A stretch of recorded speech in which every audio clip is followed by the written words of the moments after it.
inconnus, personnalités publiques, professionnelles, dans chaque épisode, retrouvez une conversation sur un sujet qui touche les femmes.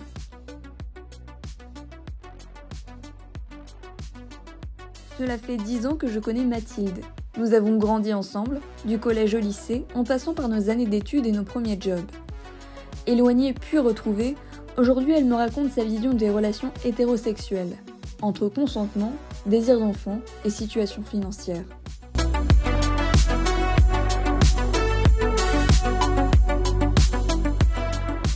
Je m'appelle Mathilde, j'ai 22 ans, bientôt 23, et je suis technicienne de laboratoire à Caen.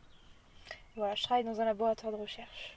Voilà, j'aime bien faire du shopping, sortir avec mes amis, avec ma famille, voir ma famille. Après passion, j'ai fait du piano pendant 8 ans. Tu continues ou pas? J'ai arrêté. D'accord. T'as Parce pas repris que, depuis? en fait, il y avait beaucoup trop de pression. Et du coup, alors j'aimerais bien reprendre, mais là je me dis que j'ai T'as pas arrêté force. il y a longtemps en plus, non? Enfin, je Il sais y a- que t'avais repris il y avait pas longtemps, mais... Ouais, c'est juste comme ça, mais Ouais. j'ai pas forcément de cours derrière. Sinon, j'ai arrêté quand j'étais en 4ème, donc c'était quand j'avais 14 ans. Ça fait D'accord, 10 ans. oui, ça fait 10 ans. Voilà, ça remonte, mais j'en ai fait pendant 8 ans. Et c'est vrai que ça me manque, mais j'ai pas forcément, tu vois, le temps pour faire du piano. Et puis il y avait beaucoup de pression, tout ça. Donc, à voir peut-être plus tard. C'était quand j'étais plus jeune, souvent on te met une pression. Puis t'es pas mature aussi. Enfin, t'es moins mature. Donc quand on te dit faire 30 minutes de piano par jour, alors que tu peux faire autre chose. Tu vois, sûr. c'est mieux. Ouais, c'est sûr. Mais t'as toujours des bases ou... J'ai toujours des bases. Je sais lire une partition. D'accord. Je connais à peu près les touches du piano, il n'y a pas de problème. Mais c'est vrai que c'est un peu moins fluide qu'avant. J'ai besoin de plus de temps pour apprendre une partition, une musique, etc. Mais ouais, je m'en souviens quand on était au collège, même en cours de musique. Et je m'en souviens une fois, t'avais, je sais plus qui avait dit que tu savais faire du piano, je sais pas si tu t'en souviens.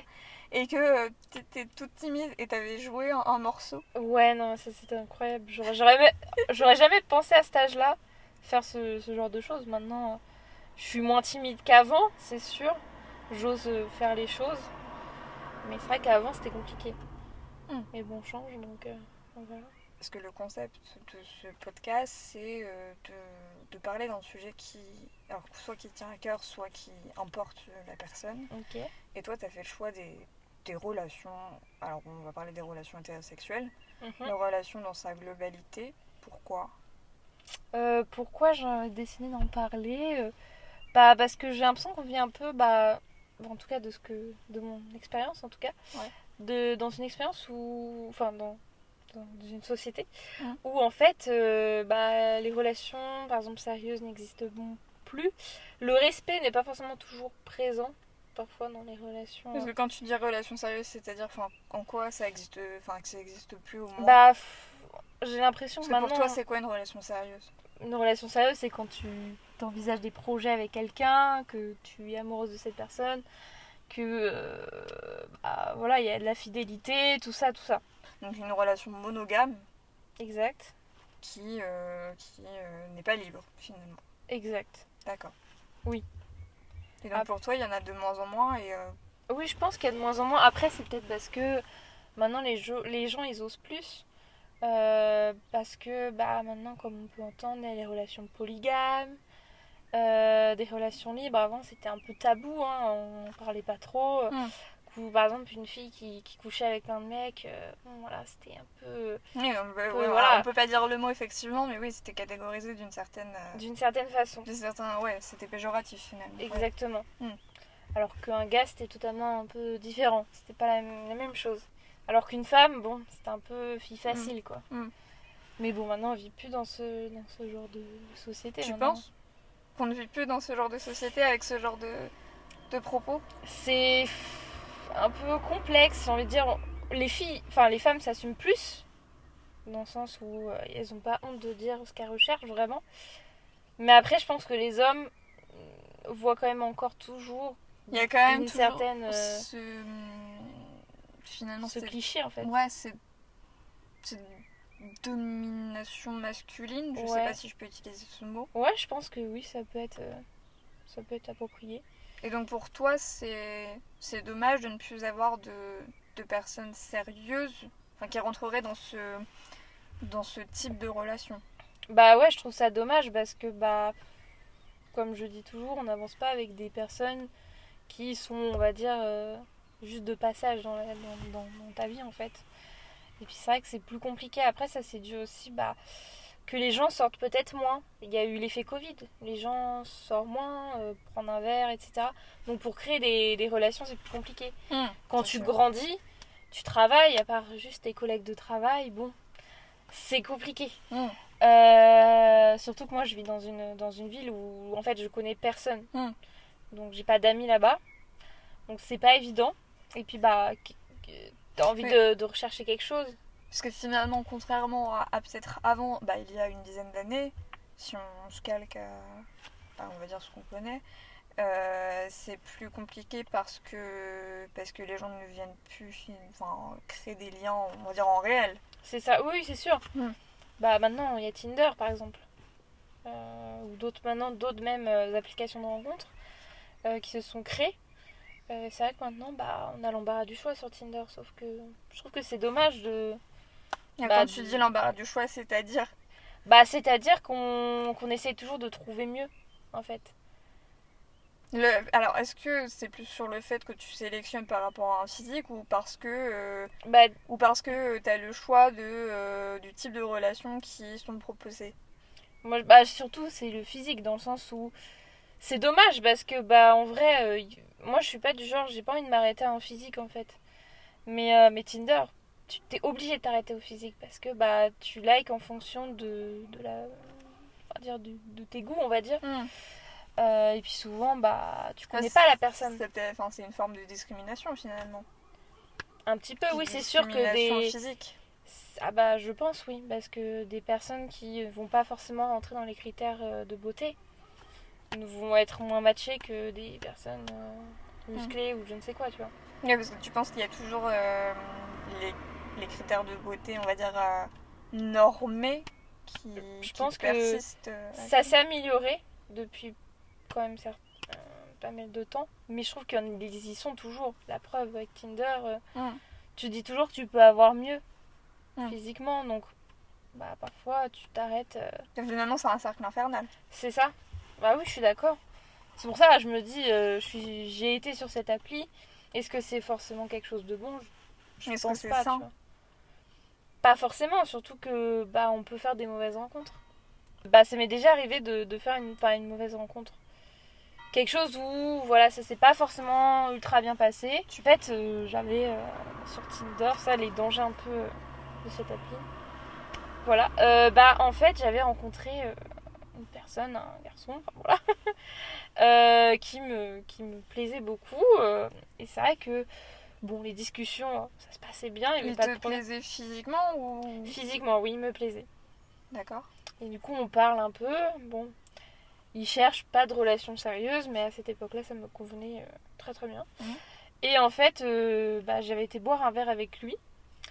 Et en fait, c'est un peu bizarre, mais alors moi au début, je me suis dit non, mais c'est moi qui abuse ou quoi, qui est parano. Je bois un verre avec lui, ça se passe bien, il a la tchatch. Et il me dit, oh viens, ça te dit, on reprend un deuxième verre. Je dis, bah y a pas de souci. Je dis, par contre, je vais la prendre en 33 centilitres. Il me dit, oh, mais non, elle va la prendre en pinte. T'as bien. Je dis, bon, pas de souci. Ok, donc il t'a imposé le choix de ta boisson, la quantité, voilà, c'est ça. Au début, je me suis dit, non, mais ça veut rien dire. Mais après ce qui s'est passé, je me suis dit, c'était un petit peu limite en fait. Donc à ce moment-là, est-ce que dans ta tête, tu t'es dit, oula, c'est bizarre? Non, parce que j'avais un peu l'effet d'alcool dans le sang, on va dire. Et puis, bah, je me suis dit, il avait la tchatch, il avait mon âge. Je me suis dit, qu'est-ce qui peut m'arriver, tu vois. Et puis, il me semblait très sympa. Comme quoi, faut se méfier. Et en fait, il me propose après d'aller chez lui, pas de souci. Bon, voilà, c'était une relation pas sérieuse, donc je savais très bien ce qui allait aboutir peut-être derrière. Et j'ai fumé des choses. Oui, non, mais oui, c'était sous alcool, effectivement, oui. Voilà, c'est ça. Même plus du coup, avec voilà, ça. Et avec lui, c'est lui qui te l'a proposé? C'est lui qui me l'a proposé. D'accord. Donc en plus d'augmenter la quantité de ta boisson, il t'a proposé de fumer de la drogue. Après, je le voulais aussi, tu vois. Oui, t'as dit oui, mais t'étais déjà sous l'effet de l'alcool. Ah oui, j'étais sous l'effet. Mais j'étais pompette, bien. Mais je pensais pas, voilà, que bon. Et du coup, ce qui s'est passé, c'est que j'ai fumé, donc... Et là, tout de suite, je sais que j'étais pas dans mon état normal. J'étais un peu dans les vapes et tout. Je dis, voilà. Mais t'étais pas consciente. J'étais quand même consciente de ce qui se passait, mais c'est vrai que... Pas consciente dans son intégralité. Exactement. Et en fait, ce qui s'est passé, c'est que le gars, il a essayé de profiter en essayant de me dire, je sais pas, par exemple, on s'était embrassé et tout. Et puis, il y a des moments, j'étais là, mais qu'est-ce que je fais? Non, j'ai pas envie. Non, tu vois, c'est pas normal ce qui se passe, je suis pas dans un état normal. Donc, je vais le regretter. T'as eu des... Il y a eu un moment où tu t'es rendu compte que tu voulais pas. Ouais, voilà, c'est ça. De la situation. C'est ça. Il me plaisait, et bien sûr que j'aurais été pas sous cette emprise-là. J'aurais dit oui, je le sais. Mais là, je savais que c'était dangereux, en fait. Ouais, c'était pas... Je le connaissais pas forcément. Et puis, surtout, que j'étais pas dans mon état normal, surtout. Et je sais que j'avais dit non plusieurs fois. Et en fait, je sais pas, il essayait de retourner un peu la situation à son avantage. Du style à me regarder avec des regards insistants. Sachant que moi, j'étais un peu faible. On pouvait... Oui, t'étais diminuée psychologiquement parce que t'étais sous l'effet de deux choses qui influaient, oui. Exactement. Exactement. Ouais, c'était un peu compliqué. Surtout que... je pense qu'il savait que j'étais pas bien, tu vois. Je me suis dit au début, c'est peut-être ma faute, tu sais, genre en mode, il savait pas, j'ai pas été claire, tu sais, genre, on essaye de se remettre un peu la faute sur nous. Et aussi, j'ai peut-être aussi des moments, dédramatiser la chose, alors que c'était quand même quelque chose, je l'ai pas mal vécu dans le sens où ça s'est pas genre... j'ai pas déprimé après ça, tu vois. Je sais qu'il y a peut-être d'autres personnes qui auraient peut-être pu... Oui, ça aurait pu avoir un impact plus conséquent sur leur état par la suite. C'est ça. Et puis voilà, je pense que faut aussi revoir un peu, peut-être, je sais pas, instruire aux personnes. L'histoire du consentement, c'est hyper important. Il a insisté quand même plusieurs fois. Et toi, tu disais quoi? En fait, je changeais d'avis parce que j'étais pas cohérente avec mes propos. Ce qui est logique, vu que tu n'étais pas dans ton état normal. Je disais oui, et après, quand je voyais que ça allait trop loin, je lui disais mais arrête en fait, tu vois. Mais plusieurs fois en fait. Et lui, c'était quoi sa réaction? En fait, il disait ok, j'arrête. Et après, il réessayait, tu vois, de tenter un peu. Et jusqu'à ce que, là, je voyais que ça allait vraiment trop loin. Que en fait, j'étais pas du tout consciente de ce que je faisais, etc. Et en fait, je le regarde, je lui dis, mais en fait, je veux pas, en disant, mais non. Ouais, donc tu as bien dit le... Ouais, voilà, là j'ai bien dit et tout, et il m'a dit, il m'a sorti, oh là là, mais tu sais pas ce que tu veux, et puis j'ai dit, mais bon, je suis pas dans mon état normal. Du coup, voilà, après voilà, je suis partie, et puis bon, voilà. Mais pour te dire à quel point j'ai mis du temps à me dire que c'était pas normal. Ça fait longtemps que ça s'est passé? C'était il y a 1 an à peu près. D'accord. Et t'as mis combien de temps à te dire dans ta tête que c'était pas normal la situation? J'ai mis plusieurs mois en vrai parce que j'ai envie de dire, c'est un peu aussi de ma faute parce qu'après... C'est pas de ta faute. En fait, après, je l'ai revu parce qu'en fait, tellement dans ma tête, je me suis dit, mais tu vois, non, mais vas-y, bon, il savait pas... Tu sais, genre, je me suis dit ça. Et du coup, après, je l'ai revu. Bon, là, ça s'est bien passé. En tout cas, le consentement était ok des deux côtés. Mais c'est vrai que la première fois que ça s'est passé, je me suis dit quand même, mais c'est quand même chose qui s'est passée parce que je pense que si j'aurais pas dit le dernier non, je pense que ça aurait été plus loin en fait. Et je pense que je l'aurais regretté, tu vois, c'est logique. Parce que j'étais pas consciente de tout ce que je faisais, etc. Je pense que ce serait important de... Par exemple, dès peut-être le collège, tu vois, ou d'instruire, tu vois. En sachant qu'ils sont censés avoir un certain nombre d'heures d'éducation sexuelle au collège. Mais je pense qu'il n'y en a pas assez. Chose qui n'est pas forcément fait c'est ça. dans tous les établissements. Et je pense que ce serait important, oui, de mettre en place un truc, quelque chose comme ça. Parce que donc, je connais une amie où elle, ça a été aussi de la manipulation et ça a été plus loin aussi. histoire un peu de viol. Donc, pour te dire que c'est pas... que c'est des choses, je pense, qui arrivent fréquemment, quoi. Que les gens, alors, soit ils savent pas, je sais pas, mais il y a un problème, quoi. C'est peut-être cliché ce que je vais dire, mais des hommes que j'ai pu fréquenter, à chaque fois ils me disent non mais c'est dur d'avoir une relation sexuelle avec une femme, par exemple. Pourquoi c'est dur? Bah je sais pas, mais c'est ce qu'on m'a dit, tu vois, en mode... Dans quel sens? Bah comparé à nous les femmes, par exemple. Que nous on peut avoir peut-être plus facilement... peut-être parce qu'ils se disent que s'ils ont juste envie, tu vois, d'avoir leur coup, ils vont faire tout pour l'avoir. Peut-être c'est un délire comme ça, je sais pas. Depuis MeToo, est-ce que c'est pas mieux? Oui, est-ce que ça a changé les choses? Je pense que ça a dû changer les choses sur certaines personnes. Après, que j'ai eu d'autres relations et ça s'est vraiment bien passé. Ça a été vraiment une des seules où je me suis dit, c'est pas normal, tu vois. Mais sinon, la majorité des personnes avec qui j'ai pu fréquenter, il y a jamais eu ça, tu vois. Donc, c'est juste une expérience parmi tant d'autres. Donc, je dirais pas que tous les hommes sont comme ça, tu vois. Mais c'est juste que je pense qu'il y en a certains où, je sais pas, peut-être ça vient de problèmes psychologiques, hein, parce que, je sais pas. Est-ce qu'ils ne sont pas assez éduqués? On revient au même, hein. Oui, voilà, c'est ça. Peut-être que c'est dû à ça. Certains collectifs féministes et associations veulent mettre en place de l'éducation sexuelle auprès des enfants primaires. Est-ce que tu penses que c'est une bonne idée? Moi, je pense que ça peut être une bonne idée. Après, voilà, pas rentrer dans les détails de... Pourquoi? Ah Pourquoi pas rentrer dans les détails? Bah, je pense qu'il y a des choses qu'on apprend à tel âge, d'autres un peu plus tard, tu vois, par exemple. Genre les détails d'une relation sexuelle, je sais pas, ou alors employer des mots peut-être, je sais pas comment mieux adaptés à leur âge. Voilà, c'est ça.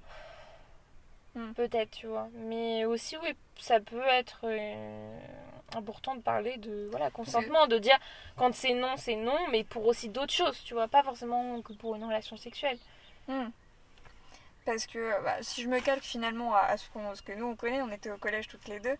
Est-ce que toi tu te souviens de nos cours d'éducation sexuelle? Alors écoute, pas tellement. À part en quatrième. Ouais, en quatrième. En quatrième, mais c'est vrai qu'on n'en parle pas, quoi. Et je pense que c'est dommage parce que... Tu te souviens de quoi? Moi je me souviens vraiment de rien du tout. Moi je me souviens en cours d'SVT, on en avait parlé sur la reproduction, etc. Mais c'était pas réellement, par exemple, on parle pas de la... Moi je pense que ça devrait être important de parler de masturbation, plaisir, de la femme. Par exemple, on parle jamais du clitoris. Parce que c'est pas un organe reproducteur.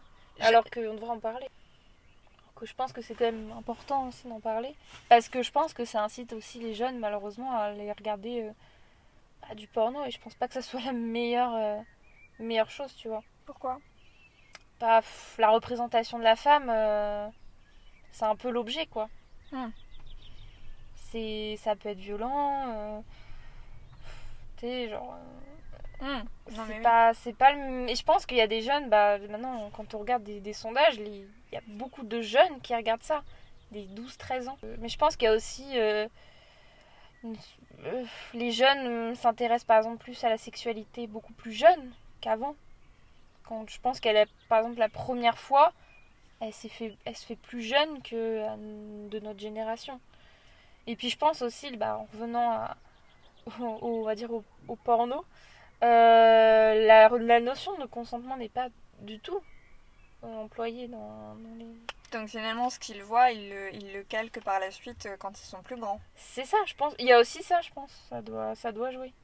Donc si je fais un point, il faudrait une éducation dès le collège. Ouais, dès le collège. À la sexualité dans toutes ses formes. Ouais. Finalement. Et puis, est-ce que ça devrait pas passer par les parents? Parce que je pense qu'il y a quand même une grande partie des parents qui n'osent pas parler de ce genre de choses parce que c'est encore un tabou. Ouais, mais je pense que ça devrait plus l'être. Est-ce que toi, je vais rentrer dans des choses personnelles, mais est-ce que ta mère, elle t'a inculqué ce genre de choses? À part les règles, pas tant que ça, j'en parlais pas parce que, comme tu dis, c'est tabou. Enfin, je me voyais pas dire à ma mère, alors comment on fait ci, comment on fait ça, tu vois, genre. Ouais, mais c'est peut-être toi, c'est parce que c'est ce que tu te mettais dans ta tête et que t'as jamais posé la question. Oui, voilà, bah oui, c'est sûr. Je me la posais, mais je le disais pas. Je pense qu'en fait, on s'ouvre. D'un côté, on s'ouvre plus quand tu. Je sais pas, ça peut être dû vraiment à quoi, mais. D'un côté, j'ai envie de dire, c'est bien aussi. Par exemple, je vois beaucoup de femmes ouvrir un compte mime ou des trucs comme ça, tu vois, affirmer leur sexualité, etc. Mais après, est-ce que c'est pas. Comment dire. Est-ce qu'il y a certains hommes qui interprètent pas ça comme. Des objets. Voilà, c'est ça en fait. Genre un truc qu'on peut. Je paye tant d'abonnements, c'est comme un objet en fait. Et c'est dommage. Après, je pense que la femme qui crée ce compte, c'est juste parce qu'elle a envie de s'assumer, etc. Et au contraire, je trouve ça beau, tu vois. Mais après, je pense que peut-être d'un autre parti, tu vois, les hommes prennent ça comme un objet de consommation, quoi. Comme du porno. C'est dommage. D'accord. Et tu voulais évoquer les enfants, parce que ça fait partie d'une... Enfin voilà, ça fait partie de la relation en tant que telle, pour ceux qui le veulent. Et encore, voilà, faut-il le vouloir? Qu'est-ce que toi tu penses de ça? Je pense qu'il faudrait arrêter déjà de mettre la pression sur les femmes au sujet d'avoir des enfants. Genre de faire typique le schéma à 4 enfants, je sais pas, genre le labrador et le mari parfait, le mari qui rentre du travail et la femme qui s'occupe des enfants et du ménage. Tu penses qu'aujourd'hui c'est encore le cas, ce genre de choses? Je pense que oui. Dans des foyers, je pense que oui, c'est sûr qu'il doit y avoir encore ce type de schéma-là. Alors je dis pas femme au foyer, mais la femme qui s'occupe de toutes les tâches ménagères, d'aller chercher les gamins à l'école, enfin voilà quoi. Et moi, ce schéma-là, un peu on va dire par exemple, de s'occuper de toutes les tâches ménagères et que l'homme ne fasse rien ou quoi, ça me fait un peu peur, tu vois, de me dire, imagine, je sais pas, plus tard, c'est le schéma typique, moi ça me fait pas rêver, tu vois. Alors bien sûr, je voudrais des enfants, mais pas tout de suite. Par exemple, quand je vois des gens de mon âge avoir des enfants, ça me fait pas rêver. Mais c'est mon choix, tu vois, j'ai envie d'en avoir à 30 ans. Peut-être que je vais changer d'avis plus tard, je sais pas, peut-être que j'en aurai plus jeune ou quoi. Mais voilà, faut arrêter de mettre une pression aux femmes là-dessus, quoi. T'as déjà fait des remarques? Non, jamais. Enfin, je suis encore un peu jeune, je pense, c'est pour ça. Mais je sais que ma belle-sœur, par exemple, qui a 30 ans, qui va avoir 30 ans, mais qui a pas d'enfant, en fait, on lui a déjà fait une remarque du style ah, mais fais attention, l'horloge biologique, ça sera bientôt fini. Enfin, voilà, tu vois. Alors, je sais que c'est plus difficile, par exemple, tu peux avoir des risques qu'un l'enfant, je sais pas, il soit malade, on va dire. Par exemple, des risques de trisomie, de faire un enfant plus tard, je suis d'accord. Mais je pense qu'il faut faire surtout un enfant parce que on a envie, quoi, pas par pression de l'âge ou quoi. Voilà, on peut faire un enfant à 35 ans, je pense. Alors, c'est sûr, ça risque peut-être d'être un peu plus compliqué niveau biologique, mais on a quand même la chance d'avoir la FIV et tout.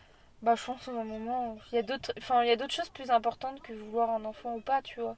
Chacun est libre de faire ce qu'il a envie. Et puis quand je vois aussi maintenant, on parle beaucoup de vasectomie, pardon, ligature des trompes. Moi, honnêtement, ça me choque pas. Après, je pense que voilà, je pense qu'il faut mieux avoir un enfant où tu l'aimes vraiment et il a été voulu qu'un enfant qui est pas aimé, on s'occupe pas de lui et qui va directement au foyer. Je pense pas que ce soit une vie pour un gamin non plus. Tu vois ce que je veux dire? En sachant que les deux opérations que tu cites, il y en a une qui est plus simple que l'autre. C'est celle des hommes. Parce que la vasectomie, elle est plus acceptée du côté du corps médical que la ligature des trompes. Ça, on sait pourquoi. Parce que les hommes, ils sont, comment dire, dans la société à laquelle on vit, on dit pas à un homme un jour ça deviendra les enfants, machin. On le dit pas ça? On le dit pas à un homme. Enfin, en tout cas, moi, on l'a pas dit à mon frère. Parce que je pense qu'on estime que mon frère, il peut encore avoir des enfants jusqu'à 40-50 ans.